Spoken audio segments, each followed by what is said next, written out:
When dealing with creatures of free will, there is only one way a place such as heaven can exist, a place where everyone is safe, content, and happy, and that is to only allow entry to those who will not ruin it. This is what God teaches us in the Quran. This is what every single prophet brought. You can even read this in the Bible. The things that you are judged on are the things that you do, and the things that you do represent what you truly desire and what is truly in your heart. If you do the things that God loves, if you help the weak, if you humble yourself before others, if you are just, and if you are patient, and you have control over your emotions, and if you are charitable, and if you are not proud, and if you stay away from things that God hates, from lying and aggression and oppression, then you are not a threat to heaven. And if you have demonstrated your commitment to these principles under the worst of circumstances, such as you find in this world, in this dunya, then you are going to be allowed entry, and you are going to be of the residents of heaven.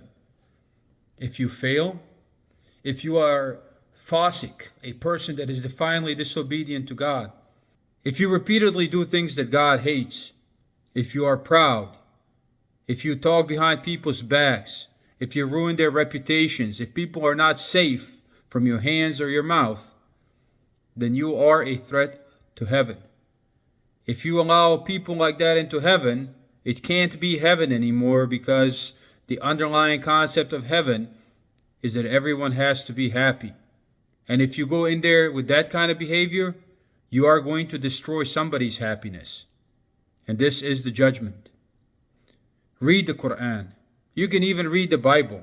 They say the same thing. You are going to be judged by what you do. And what you do is who you are. And only those who are not going to be a threat to heaven are going to be allowed entry. And if you read the Bible and the Quran, you will realize that only a few will enter, which means that this is not an easy thing to achieve.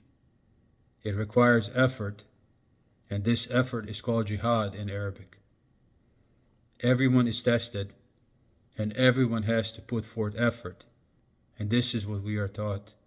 And this is what every single prophet came with. Peace be with you.